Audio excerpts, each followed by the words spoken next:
오늘은 너희랑 같이 밥 먹고 가도 되니? 나도 며느리가 해준 밥 한번 먹어보고 싶구나. 최 씨의 말에 며느리는 눈썹을 찌푸리며 마지못해 상을 차렸습니다. 그러나 밥상을 본 최 씨는 눈을 의심했습니다. 최 씨의 밥상에는 햇반 한 그릇만 덩그러니 놓여 있었죠. 이게 대체 뭐니? 며느리가 시어머니 밥 차려주는 사람이에요? 밥 정도는 어머님이 알아서 차려 드세요. 뭐라고? 저는 식모가 아니에요. 근데 어머니는 눈치 없이 아들 집에 굳이 와서 밥까지 얻어 드시려고 하시네요. 안 사돈이 너희 집에 오면 십첩반상으로 상다리 부러지게 차려주고 내 밥상엔 햇반 하나 딸랑 던져주는 건 대체 무슨 신보니? 웃겨. 저희 엄마 제가 챙겨드리는데 어머님이 무슨 상관이세요? 나는 오늘 종일 손주 봐주느라 식사도 한 끼 제대로 못 챙겨 먹었어. 근데 준다는 게 고작이 햇반 하나가 전부야?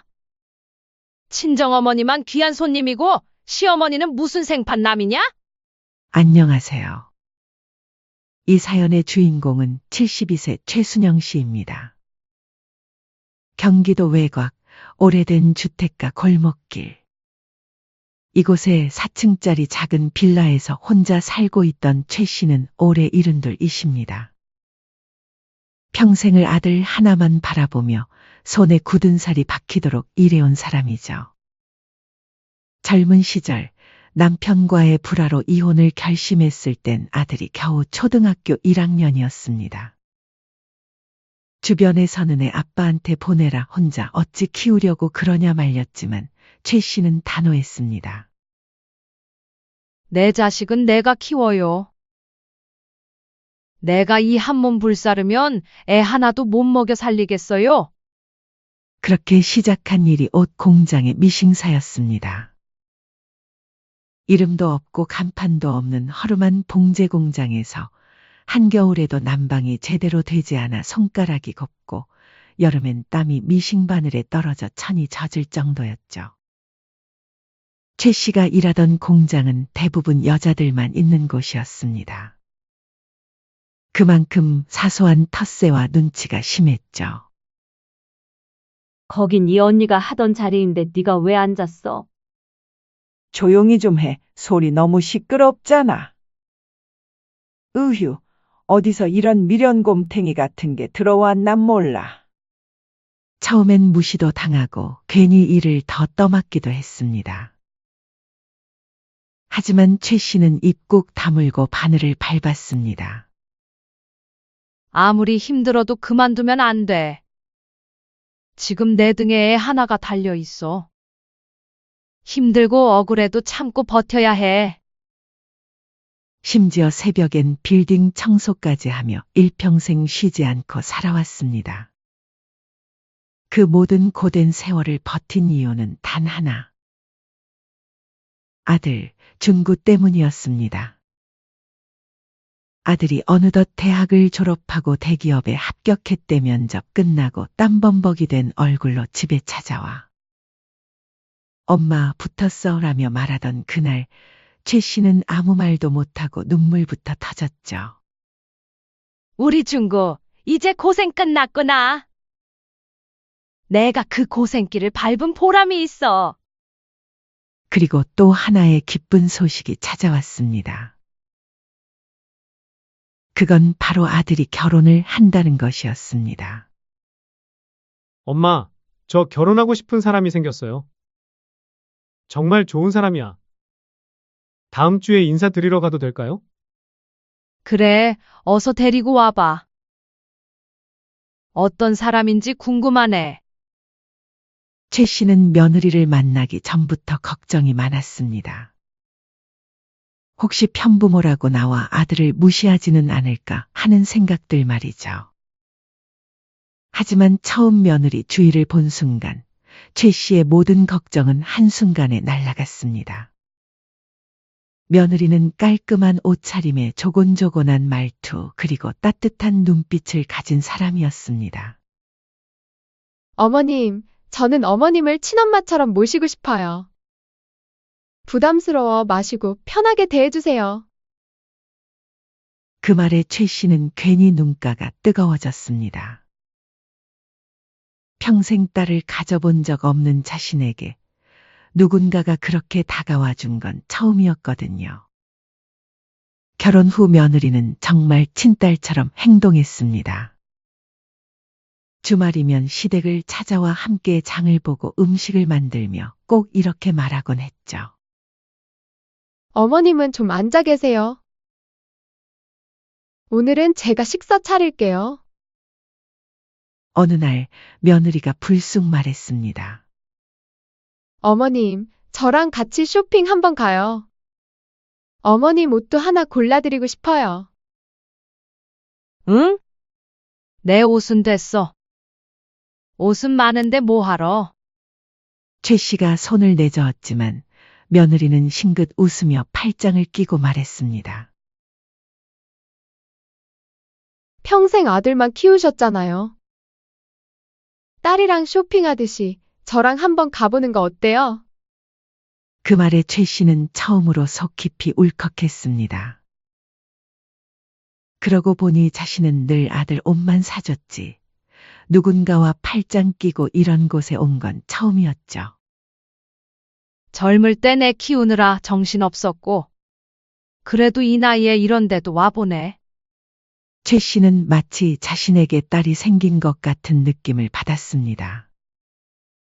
며느리가 어머님, 제가 친정엄마보다 어머님이 더 편해요라고 말할 때마다 최 씨의 마음은 따뜻해졌습니다. 이 아이가 나를 진짜 딸처럼 생각해 주는구나. 하지만 최 씨는 아직 몰랐습니다. 이 모든 따뜻함 뒤에 숨겨진 계획이 있다는 것을 말이죠. 결혼 1년쯤 지나 며느리는 기쁜 소식을 전해왔습니다. 어머님, 저 임신했어요. 그 말을 듣는 순간 최 씨의 눈가엔 눈물이 고였습니다. 고된 시절을 버티며 여기까지 온 이유는 단 하나였습니다.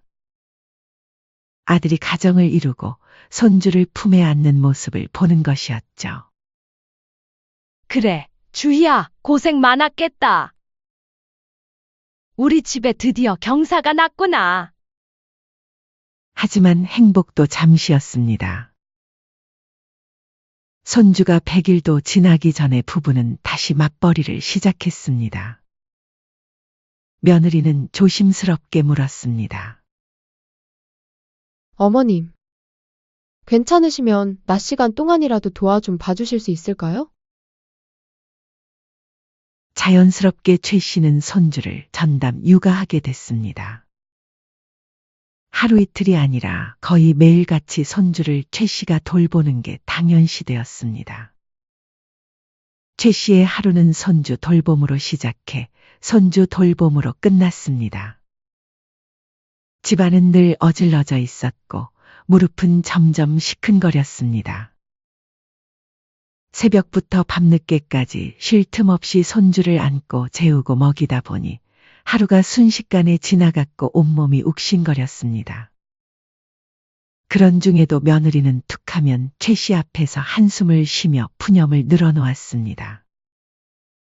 어머님, 요즘 너무 빠듯해요. 도화 키우는데 돈이 정말 많이 들어요. 며느리는 이런 말을 일주일에도 서너 번씩 했습니다. 굳이 최 씨가 들을 수 있는 자리에서만 말이죠. 서너 살쯤 되면 공부방도 따로 있어야 하잖아요. 근데 지금 저희 집은 월세 방도 하나뿐이고. 이런 식으로 매번 경제적 어려움을 호소하는 아들과 며느리의 모습을 보며 최 씨는 마음이 아렸습니다. 자신도 아무런 도움 없이 홀로 아들을 키웠기에 며느리의 말이 남일 같지 않았습니다. 그날 밤 최 씨는 깊은 고민에 빠졌습니다. 특히 며느리가 자신을 딸처럼 대해준 그 진심에 보답하고 싶었습니다. 이 아이가 나를 이렇게 친딸처럼 생각해 주는데 내가 뭔들 못해 주겠나? 며칠 후 최 씨는 조용히 아들을 불렀습니다. 중구야, 엄마가 너희한테 줄 게 있어. 네? 뭔데요? 최 씨는 평생 모은 퇴직금과 죽도록 아껴 산 경기도 외곽의 아파트 등기부 등본을 보여주었습니다. 이건 내가 어렸을 때부터 조금씩 준비한 거야. 나중에 내가 컸을 때 엄마가 아무것도 안 해줬다는 말 안 듣게 하려고. 아들과 며느리는 처음엔 믿기지 않는다는 표정을 지었습니다. 어머님, 저희가 이렇게 큰 걸 받아도 돼요? 엄마, 죄송하고 감사해요. 가족인데 도와야지. 나이 먹고 뭐 돈 쓸 데가 어디 있다고. 최 씨 명의의 집으로 아들 며느리가 이사를 마친 그날 며느리는 최 씨를 꼭 안으며 울었습니다. 어머님, 정말 감사해요. 평생 어머님을 친어머니처럼 모실게요. 며느리는 눈물을 글썽이며 최 씨의 손을 꼭 잡았고 아들도 연신 고개를 숙이며 감사를 전했습니다. 이제야 진짜 가족이 된 것 같구나. 처음 한 달은 정말 좋았습니다. 하지만 아들과 며느리가 그 집이 살기 시작한 뒤부터 며느리의 말끝이 점점 짧아졌고 말투도 날카로워지기 시작했습니다. 어느 날 아침 최 씨가 아기 이유식을 데우고 있을 때였습니다. 며느리가 짜증 섞인 목소리로 말했습니다. 어머님, 도화 이유식 이거 너무 차가운 거 아니에요? 애가 토했다고요? 최 씨는 순간 당황해서 아까는 잘 먹었는데.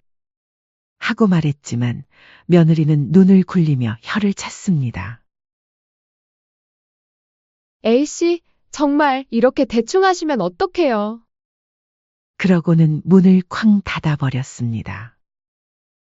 그날 이후부터였습니다. 며느리는 손주와 관련된 일을 시키는 쪽으로 최 씨는 받아내는 입장이 됐습니다. 어머님, 앞으로 밖에 나가시지 마시고 애 옆에만 계세요. 어머님, 낮잠 시간은 되도록 정확하게 맞춰주세요. 저희 애 습관 깨지면 진짜 곤란해요. 심지어 며느리는 최 씨가 손주를 돌보는 모습을 보며 혀를 차기도 했습니다. 어머님, 진짜! 이렇게 제멋대로 하시면 안 돼요. 그 말투는 더 이상 부탁이 아니었습니다. 명령이었고 무시하는 투였죠. 매일같이 손주를 돌보느라 최 씨의 몸은 한계에 다다랐습니다. 무릎이 아파서 병원에 갔더니 의사가 말했습니다. 무릎 연골이 많이 닳았네요. 연세도 있으시고 일은 좀 쉬셔야 할 텐데요. 하지만 집에 돌아와서 그 말을 꺼내려 하자 며느리가 먼저 선수를 쳤습니다. 주희야, 오늘 병원에 갔다 왔는데 네? 어디 아프세요? 무릎이 너무 아파서. 의사가 연골이 많이 닳았다고 좀 쉬라고 하더라. 어머님, 몸이 안 좋은 건 마음 아프지만 어쩔 수 없지 않나요? 어차피 애 어린이집 갈 때까지만 봐주시면 되니까 조금만 참아봐 주세요. 며느리는 마치 자신이 양보라도 해주는 것처럼 무책임한 말들을 내뱉었습니다. 한편 주말이 되던 어느 날 아침부터 며느리는 콧노래를 부르며 옷을 고르고 있었습니다. 며느리가 기분 좋게 말했습니다. 어머님, 저희 다음 주에 가족여행 다녀오기로 했어요. 오빠가 여름 휴가를 받아서요. 최 씨는 가슴이 설레며 되물었습니다. 그래? 오랜만에 가족 여행 좋지. 며느리는 해맑게 고개를 끄덕였습니다. 네, 속초로요. 가족끼리 받아보면서 힐링 좀 하려고요. 최 씨는 오랜만에 가족들과 함께하는 여행이라는 생각에 기분이 좋아졌습니다. 그런데 며느리의 다음 말에 얼굴에 미소가 굳어버렸습니다. 어머님, 그 대신 저희 집 좀 지켜주세요. 애는 어머님이 제일 잘 보시니까. 저희는 금요일 저녁에 출발하고 일요일 저녁쯤 들어올게요. 그제야 최 씨는 깨달았습니다. 가족을 위해 집안일과 손주 육아를 도맡아서 했지만 정작 가족여행에 자신은 포함되어 있지 않다는 것을 말이죠. 심지어 남아서 아들 집을 지키고 손주 육아를 해야 했습니다. 며느리는 마치 당연하다는 듯 덧붙였습니다. 어차피 어머님은 바다 같은 거 별로 안 좋아하시잖아요. 집에서 쉬시는 게 더 편하실 거예요. 최 씨의 가슴 한 구석이 차갑게 식어갔습니다. 여행 첫날, 아들 부부는 아침 일찍 짐을 챙겨 나갔습니다. 어머님, 잘 부탁드려요 라는 말만 남기고 말이죠. 아들 부부가 여행 간 주말 동안 하루 종일 손주를 돌보며 최 씨는 아들 부부의 연락이 오기만을 기다렸습니다. 하지만 전화는커녕 일요일 밤 9시가 넘도록 감감무소식이었습니다. 심지어 최 씨는 혼자서 손주를 돌보느라 정작 본인은 제대로 끼니를 챙겨 먹을 틈도 없었습니다. 최 씨는 졸린 눈을 비비며 거실 소파에 멍하니 앉아 있었습니다. 허리도 아팠고 무엇보다 속이 허했습니다. 밤 9시 반쯤 문이 열렸습니다. 아들과 며느리는 낯빛 하나 변하지 않고 집에 들어왔습니다. 어머님, 늦었죠? 죄송해요. 저희는 오는 길에 너무 배고파서 저녁 먹고 들어왔어요. 며느리는 마치 일당을 주듯이 10,000원짜리를 던지듯 내밀었습니다. 어머님은 아직 저녁 안 드셨으면 이걸로 근처에서 간단히 사드세요. 그 말과 함께 며느리가 건넨 돈은 단돈 10,000원이었습니다. 하루 종일 손주를 보며 기저귀를 4번 갈고 이유식을 2번 만들고 옷이랑 이불까지 세탁했는데 돌아온 것이 겨우 10,000원이라니. 그마저도 미안한 기색 없이 식탁 위에 던지듯 내려놓으면서 밖에서 알아서 사드시라는 식의 말투였습니다. 최 씨는 마지못해 고맙다며 손을 내밀어 10,000원짜리를 받았습니다.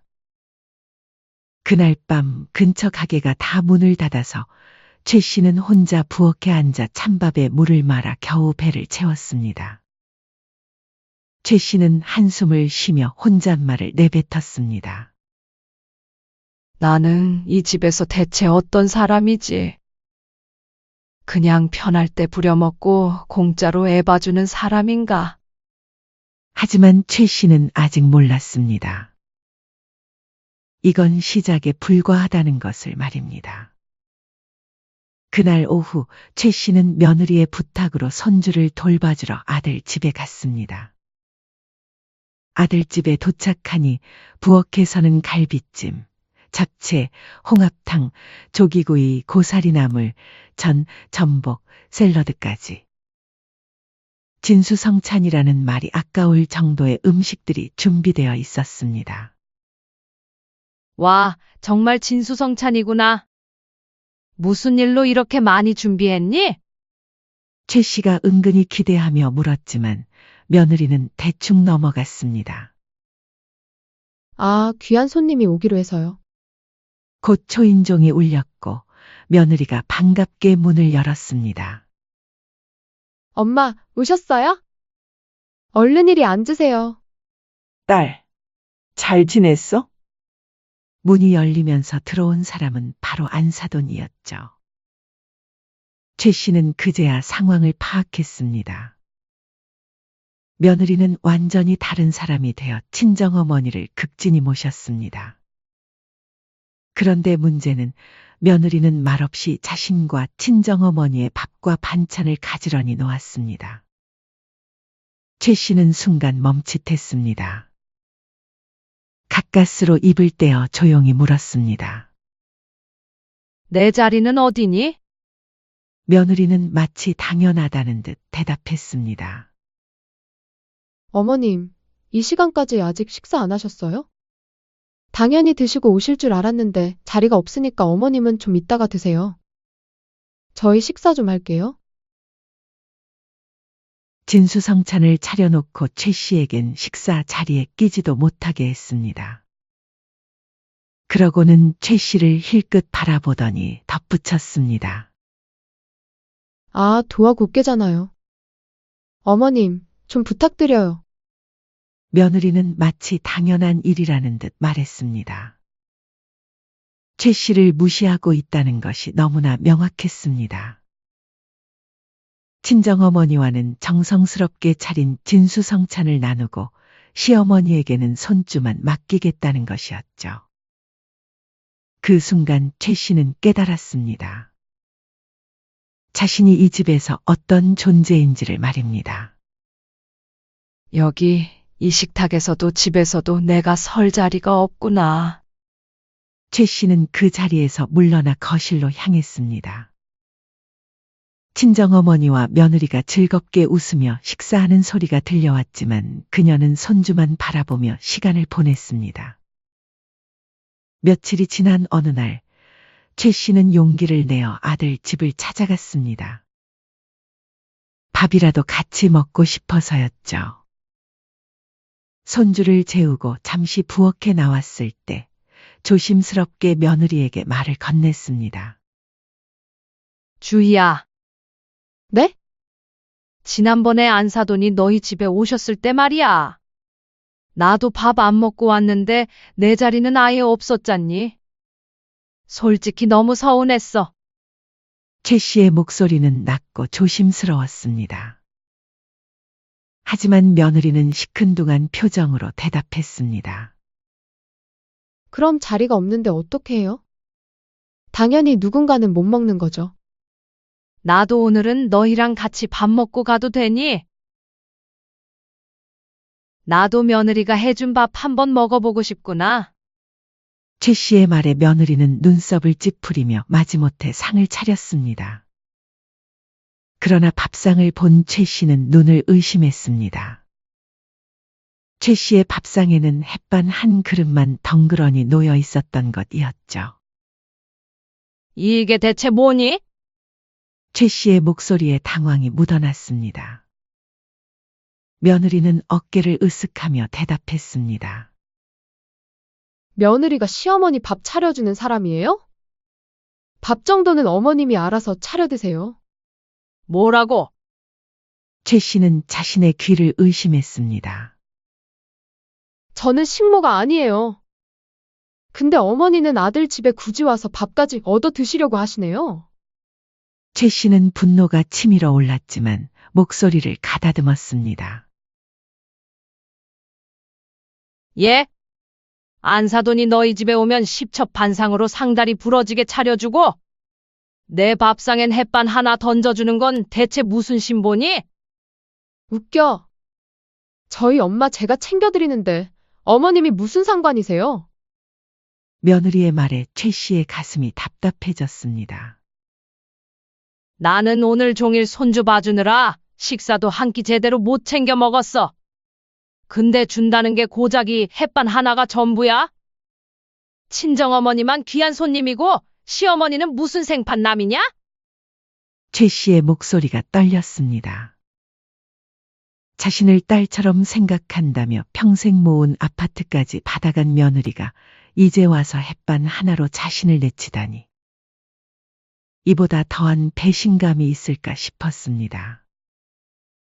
그날 밤 최 씨는 아들에게 마음을 털어놓았습니다. 중구야, 너도 무슨 일 있었는지 다 알고 있지? 며칠 전에도 그렇고 엄마 너무 속상하다. 어떻게 이럴 수 있니?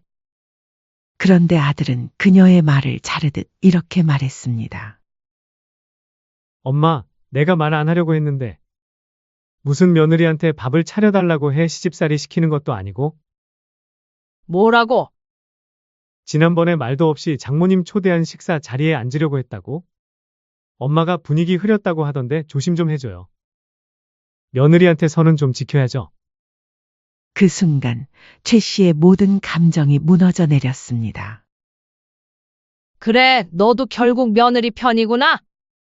최 씨의 목소리는 차갑게 식어갔습니다. 나는 너 키우느라, 너 대학 보내느라 아픈 몸 이끌고 미싱 돌리고 청소 다니며 쉬지도 못했는데. 며느리가 엄마한테 그런 취급을 했는데도 끝까지 며느리 편만 드는구나. 아들은 당황한 듯 말을 더듬었습니다. 엄마, 그게 아니라 됐어, 이제 알겠다. 아들놈 키워봐야 하등 쓸모없어. 요즘은 아들 부모가 죄지. 최 씨는 그날 밤 한숨도 자지 못했습니다. 마치 가슴속이 타들어가듯 서럽고 참담했습니다. 평생을 바쳐 키운 아들마저 자신의 편이 아니라는 사실이 가장 아팠습니다. 며칠 후 오랜 친구인 이 씨 할머니를 만나 그동안의 일들을 털어놓았습니다. 그래서 내가 어떻게 해야 할지 모르겠어. 아파트도 줬는데 이렇게 당해도 되는 건가? 아들도 며느리도 내가 해주는 모든 게 당연한 줄 안다니까. 이 씨 할머니는 붕괴하며 말했습니다. 내가 언젠가 그럴 줄 알았어. 내 며느리 처음부터 여우처럼 꼬리 살랑살랑 치더니 집 받자마자 입싹 닿네 고거? 그런데 순영아, 아들집 말이야 증여세 때문에 명의는 내 명이고 아들이랑 며느리가 사는 거 아니야? 맞아, 그랬어. 굳이 증여세 내는 거보단 그냥 살다가 상속하려고 했지. 내 조카가 변호사인데 한번 상담받아봐. 내가 생각하는 것보다 나은 방법이 있을 수도 있어. 그래? 그 말에 최 씨는 처음으로 희망을 느꼈습니다. 다음 날 최 씨는 변호사 사무실을 찾았습니다. 아들과 며느리를 제 아파트에서 나가게 할 수 있을까요? 네, 충분히 가능합니다. 변호사는 친절하게 설명했습니다. 애초에 아파트도 어차피 어머님 명의로 되어 있으니까. 지금이라도 당장 아드님이랑 며느리를 나가로 하실 수도 있어요. 최 씨는 서류를 받아들며 결심했습니다. 이제는 내 몫을 챙겨야지. 더는 당하고만 있지 않겠어. 어느 평일 저녁 최 씨는 거실 중앙에 앉아 아들과 며느리를 자신의 집으로 불렀습니다. 중구야, 주희야. 잠깐 여기 앉아봐라. 두 사람이 나오자 최 씨는 말없이 봉투 하나를 꺼냈습니다. 그 안엔 각종 서류들이 고스란히 들어 있었습니다. 이게 뭔데요, 어머니? 아들의 목소리에 긴장감이 묻어났습니다. 최 씨는 눈을 마주치지도 않은 채 조용히 말했습니다. 오늘 변호사한테 상담받고 오는 길이야. 변호사요? 왜요, 어머님? 며느리가 긴장한 목소리로 되물었습니다. 이만 내 집에서 나가줬으면 좋겠다. 기간은 한 달 정도 줄 테니까. 네? 나가라고요? 이 집 애초에 내 집이었어. 내 명의인 거 잊었니?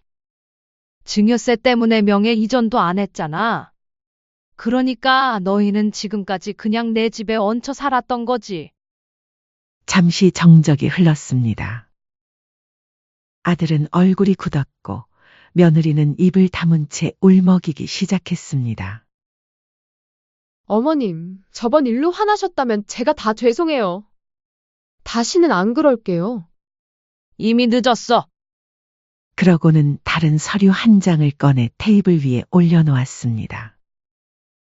그것은 직접 자필로 작성한 거주 계약서였습니다. 앞으로 내 집에 살고 싶다면 이 계약서에 사인해라. 안 지킬 거면 당장 짐 싸서 나가고. 자, 여기 계약서. 월세 부동산 시세에 맞게 제공. 앞으로 경제적 지원, 손주유가 일체 없음. 시어머니에 대한 기본 예의 준수. 계약 위반 시 즉시 퇴거 및 그동안 공짜로 지낸 월세 토해낼 것. 며느리는 숨을 헐떡이며 소리쳤습니다. 어머니 정말 해도 해도 너무하세요. 저희는 가족인데 정도 없이 어떻게 이런 걸? 최 씨는 눈 하나 깜빡이지 않고 대답했습니다. 가족? 해도 해도 너무해? 내가 할 말을 왜 내가 하니? 그 가족이 나를 어떻게 대했는지 생각해봐.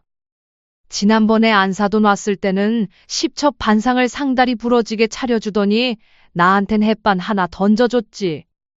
그래놓고 가족이라고? 어머니, 그래도 이건 좀 아니잖아요. 어머님, 제가 잘못했어요. 다시는 그러지 않을게요. 진짜 반성하고 있어요. 며느리가 울면서 사과했지만 최 씨는 단호했습니다. 내가 나를 딸처럼 모시겠다고 했을 때는 언제고 아파트 받고 나서는 바로 돌변하더니 웃기네. 정말 고마운 딸 같은 며느리야. 이 말을 들은 며느리의 얼굴이 새빨갛게 달아올랐습니다. 아들이 절망적인 목소리로 말했습니다. 엄마, 그럼 저희는 어떻게 살라고요? 어떻게 살긴 내 돈으로 살아. 지금까지 공짜로 살았으니까 이제부터는 내 돈으로 살면 되잖아. 최 씨는 계약서를 가리키며 말했습니다. 마음 바꿀 생각 없어. 이 계약서에 서명하든지 아니면 몸만 가지고 집에서 나가든지 너희가 선택해. 결국 두 사람은 떨리는 손으로 계약서에 서명할 수밖에 없었습니다. 며칠 후 최 씨는 조용히 짐을 꾸려 그 집을 나왔습니다. 향한 곳은 어린 시절을 보낸 고향 안동이었습니다. 안동에서의 삶은 고요했습니다. 시골 장터를 천천히 걷고 복지관에서 도자기를 빚고 저녁이면 따뜻한 국 하나 끓여 먹으며 뉴스를 보는 일상이었습니다. 예전엔 손주의 발소리에 잠을 깼지만 이젠 새소리에 눈을 뜹니다. 이제 손주도 안 봐도 되고 아들네에서 식모살이도 이제 끝이다 끝. 속이 다 시원하네. 한편 경기도의 집에서는 아들 부부가 현실의 벽에 부딪히고 있었습니다. 당연시 여겼던 시어머니의 도움이 사라지자 모든 게 달라졌습니다. 매일 아침 6시에 일어나 손주를 어린이집에 맡기고 출근하는 며느리의 얼굴은 날로 야위어 갔습니다. 퇴근 후엔 손주를 데리러 가야 했고 집에 와서는 밀린 집안일과 육아가 기다리고 있었습니다. 여보, 나 정말 못하겠어. 어머님이 안 계시니까 이렇게 힘든 줄 몰랐어. 며느리는 매일 밤 지친 목소리로 푸념했습니다. 아들도 마찬가지였습니다. 야근이 있는 날이면 며느리 혼자 모든 걸 감당해야 했고 주말에도 쉴 틈이 없었습니다. 내가 왜 어머니를 그렇게 대했을까? 엄마 없으니까 집안 꼴이 전쟁통이 따로 없네. 아내는 할 줄 아는 것도 하나 없고. 아들은 후회했지만 이미 늦었습니다. 설상가상으로 며느리가 둘째를 임신했습니다. 여보, 나 둘째 생겼어. 기쁜 소식이어야 할 임신이 이번엔 절망으로 다가왔습니다. 그럼 둘째는 누가 봐주지? 첫째는 어쩌고, 회사에는 또 뭐라고 말하지? 나는 또 임신했다고 하면 분명 퇴사하라고 할 텐데. 아들은 머리를 감쌌습니다. 며느리는 절망적인 마음으로 친정어머니에게 전화했습니다. 엄마, 나 둘째 생겼어. 그런데 봐줄 사람이 없어서 엄마가 좀 도와줄 수 있을까? 주희야, 미안하다. 엄마도 지금 내 아버지 병원 다니느라 바빠서 안 돼. 죄송하지만 안사돈한테 부탁해봐. 아, 어머님한테 어떻게 부탁해? 저번에 그 일 이후로 내 연락도 안 받아주시는데. 자신의 친정어머니마저 거절하자 며느리는 막막해졌습니다. 결국 며느리는 떨리는 손으로 최 씨에게 전화를 걸었습니다. 여보세요? 어머님, 하지만 전화는 바로 끊어졌습니다. 며느리의 번호가 차단되어 있었던 것입니다. 안 받으시네. 번호가 차단된 것 같아. 며느리는 절망에 빠졌습니다. 아들이 대신 전화를 걸어봤지만 최 씨는 냉담했습니다. 중구야, 너희 일은 너희가 알아서 해. 나는 이제 내 인생 살 거야. 엄마, 주희가 둘째를 임신했어요. 정말 도움이 필요해요. 그래? 축하한다. 그런데 계약서에 내가 분명 손주 육아는 일체 안 해준다고 적어놨잖니. 엄마, 제발. 중구야. 그렇게 엄마가 힘들다고 할 때 모른 척 할 때는 언제고 지금 와서 도움 달라고? 도움만 바라지 말고 내 스스로 해결해봐. 전화는 그렇게 끊어졌습니다. 결국 아들 부부는 베이비시터를 구해야 했지만 월 100만 원이 넘는 비용은 감당하기 어려웠습니다. 여보, 우리 대출을 받아야 할 것 같아. 월세 베이비시터 비용까지 도저히 감당이 안 돼. 며느리는 울먹이며 말했습니다. 아들도 한숨을 쉬었습니다. 어머니가 해주신 모든 게 얼마나 큰 도움이었는지 이제야 알겠어. 우리가 정말 큰 잘못했구나. 하지만 후회해도 이미 한참 늦은 뒤였습니다. 몇 달이 지나자 아들 부부에게서 연락이 오기 시작했습니다. 처음엔 억지로 하는 듯한 안부 인사였지만 점점 진심이 담기기 시작했습니다. 문자엔 어머니 감기 조심하세요가 붙었고 끝엔 보고 싶어요란 말도 종종 보였습니다. 그러던 어느 날 밤 아들이 전화를 걸었습니다. 어머니, 지금은 진심이에요. 안동 말고 우리 집으로 다시 오시면 안 될까요? 주희도 진심으로 반성하고 있어요. 이제 제대로 잘해드릴게요. 최 씨는 말이 없었습니다. 다만 차를 한 모금 마시며 창밖을 바라봤습니다. 한 번 배신한 사람을 믿어도 될까? 아니면 진심으로 변한 거라면 다시 받아줘야 할까? 하지만 최 씨는 이미 답을 알고 있었습니다. 이제는 자신을 위한 선택을 할 때였습니다. 사연은 여기까지였습니다. 구독, 좋아요는 영상 제작에 큰 힘이 됩니다. 알림 설정을 하시면 더욱 새롭고 재밌는 사연을 빠르게 즐기실 수 있습니다. 인생의 쉼표를 시청해 주셔서 감사합니다.